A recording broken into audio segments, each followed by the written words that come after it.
All right, so you're with us for the deep dive. We take stuff apart, give you the good stuff fast. Hmm. Today, Bob Camblin. Heard of him. Maybe, maybe not. Artist. Iconoclastic. Mm-hmm. Enigmatic, those are the words folks use. Okay, yeah, I'm seeing that. We got a lot to dig into.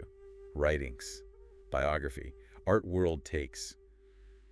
Even some thoughts on one of his watercolors. A real deep dive, then. Exactly. Our goal here, I think, is to give folks a shortcut to understanding Camblin. His vision, art, life, the whole deal. Not just one style. Oils, acrylics, watercolors, drawings, prints, even using painted paper as a medium? Right, and I've read his pieces don't pop up often. Nope, rare. And when they do, they vanish quick. Okay, so our mission, if you will, is to pull out the core insights. Surprising stuff, Camblin's world, many facets, many sides. So folks really grasp his unique view. Let's get into it, then. One quote jumped out at me. The perfectly average view of the universe. What's interesting is the why. He says, by getting what's average, we can truly appreciate the miracles. Science and magic, both. Aiming for this, and he calls it bright gray area, where they might even, connect. Yeah, I see that. Bright gray. Nuance, right, between opposites. Which leads to, well, another big thing with him, common sense. Balance. And this, I love this, less only is. Right, to the point. Think about our listeners' information overload. Yeah. That idea, focusing on what matters, I bet that resonates. Absolutely. Power and simplicity, Yeah. something we miss. And then there's his view of art. It evolves, right? Yeah. From like art for art's sake to something bigger, art for life's sake, even art for survival's sake. Not just pretty pictures anymore.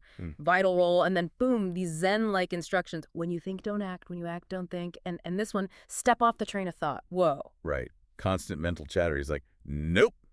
Challenge to our go minds. Bet your listeners, thinking about a million things, that step-back idea hits home. Counterintuitive, totally. Bypassing overthinking. Different awareness. Like he saw this coming. Historians appreciating artistic madness only when it's safe. The past, not the present. Makes you think. Recognizing true innovation in hindsight. Okay, this is fascinating. Perception circuits. Believing versus knowing. He even mentions mystics, direct experience. Beyond just agreeing, right. Deeper level. And, get this, all truth is funny when you really get it. And a warning, too, about the demon of being right. Humility about knowledge. So rare. Lightness, too. Clinging to being right blocks something, which connects to, this is key, our magic being lost. In understanding everything instead of knowing. Intellectual versus intuitive, exactly. Thinking ourselves away from connection. And then the paradoxes hit you. Art is and it isn't. So there's a love art. Experience beyond words. That's the point. simple definitions don't cut it. Art is and it isn't. Subjective, always changing, who knows? Love equaling art, core human experience. No easy category. Right. And resist and submit. The figure 4 metaphor keeps coming back. Push and pull, maybe. Yeah. Applicable to, well, anything really. Problem solving, even. Cycles, back and forth, trying, yielding. Speaking of time, he was writing in a time of consumer art. Contemplation to shock and recognition, the shift. Spot on, even today, wouldn't you say? Fast world, instant impact, deeper engagement. Out the window. He saw it coming. Prescient. Then there's that critic analogy, a legless man who teaches running. Ouch. But true, right. Theory versus doing. Any field, I'd say. Disconnect. And the need to make marks. Primal, almost. Earliest expression, before fancy language. Intention in art, too. Quantity versus quality. Yeah. An artist leaving Easter eggs for historians. Playful. Legacy, clues. Quantity versus quality. Timeless. Then visual art going non-visual, and the Zazen mind focusing. Internal focus amidst chaos, maybe. Idea over experience, perhaps. Zazen, that mindfulness. Finding focus through stillness. And for hesitant creators, he says, play the game as if your life depended on it. But then, why fear and doubt in a harmless course like drawing? Letting go. Experimenting. Liberating. And drawing broken down, too. Action experiments, slow analytic, conceptual. All about the nonverbal, the visual. Many ways to engage, no words needed. And then finding one's mystic switch. Not to look, but to see. Mystic switch. Interesting. Trigger for awareness. Looking versus seeing. Key difference. Beyond the surface. Deep comprehension. He even talks about writing starting as pictures. Syntax, grammar, limiting nonlinear concepts, language shaping thought. Wow. Right. Structure, constraining fluid ideas. Yeah. Then the Zazen mind popping up. During drawing, reading, music, hunches, inspiration, aha moments. That flow state, familiar. Absolutely. Conscious mind steps back. Now, this is unexpected. Resist learning. Focus on failing, relaxing, feeling, and really thinking. Experience over books, almost. Deeper knowledge. And he says, I didn't learn anything new, but I know a lot more now. Perfect. That feeling, not facts, but understanding. Internal shift. The Zen monk always being Buddha, but forgetting. Wisdom within. Rediscovering it. Okay then, mirrors. Everyone is one. Emphasis on laughter, social commentary, reflecting each other, humor connecting us. Interconnectedness, definitely. Laughter revealing truth, maybe. Magic for power, negative. Magic for seeing, positive. Different art forms, different motives. Intent shaving impact, magic for seeing, understanding, real seeing having its own deception, art capturing a piece of that. Limitations, distortions. In how we see, how art captures it. Artist's dilemma, too. Technique, novelty, societal boredom. Staying relevant, any field, I'd say. Right. Master your craft, stay fresh, keep folks engaged. Popularization diluting meaning, he says. Yin-yang, mandala. Symbolists write about explaining killing something. Oversimplification, losing the depth. Valid point. And simple but profound, communication being both wonderful and sad. Connecting, yet limited. That duality. Fundamental, wouldn't you say? But he still had hope for Earth's diversity, even with passing fads.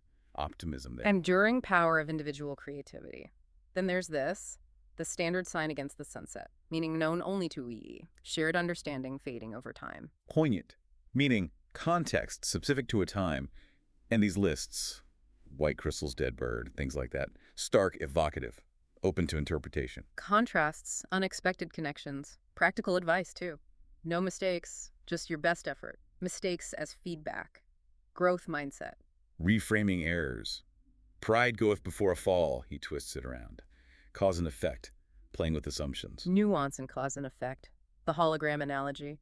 Arguing bits, missing the whole. So relevant today. Totally. Narrow thinking. He talks about chaos and order cycles, too.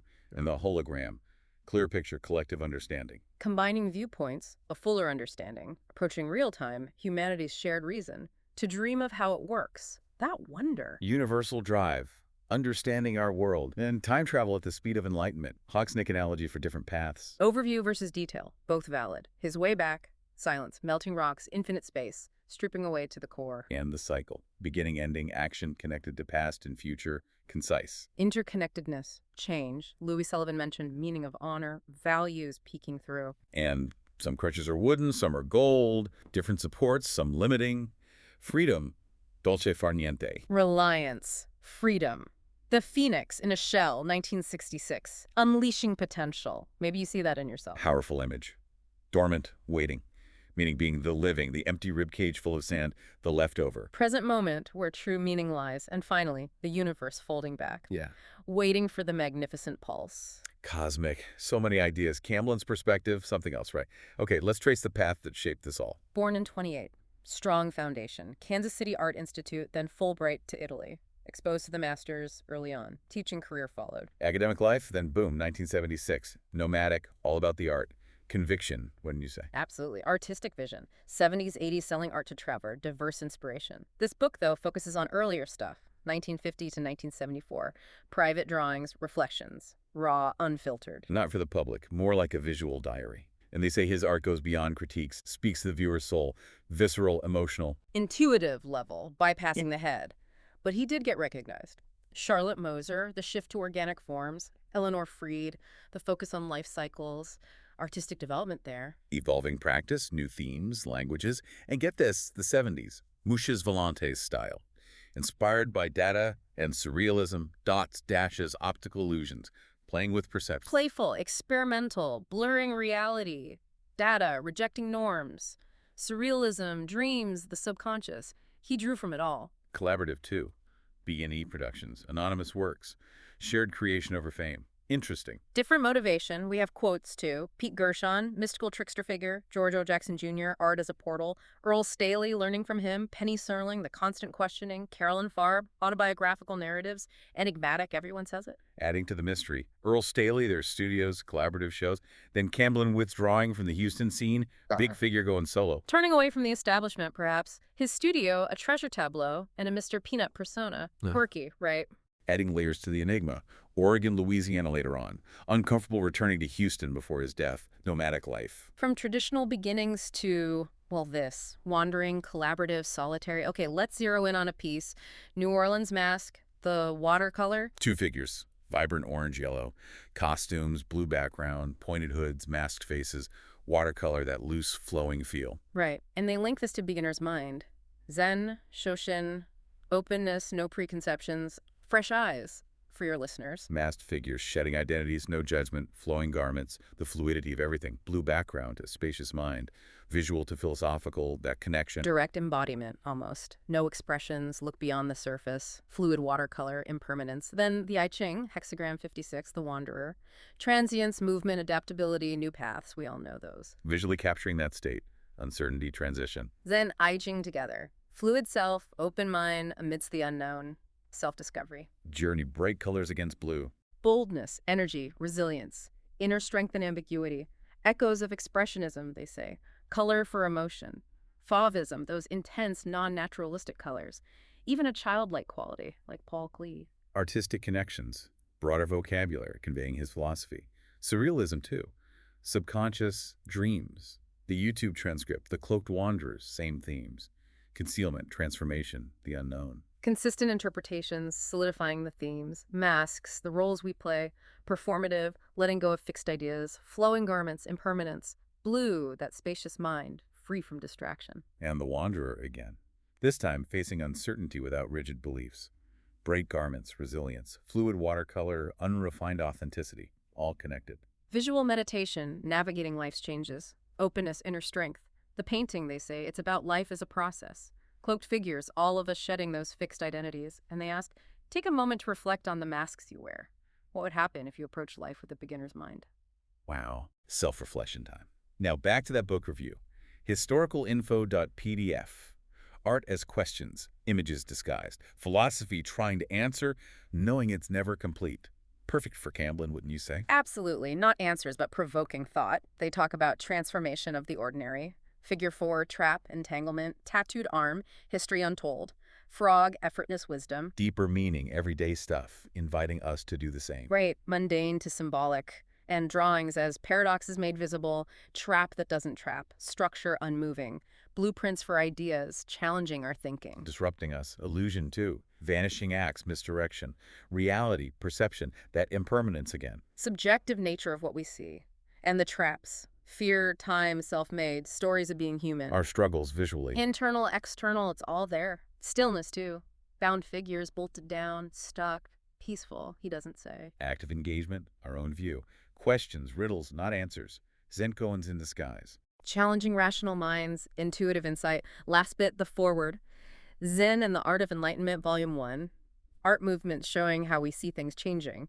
Realism to abstract art. Historical context. Literal to abstract, conceptual. Camblin's place in that. Then, connections to Zen.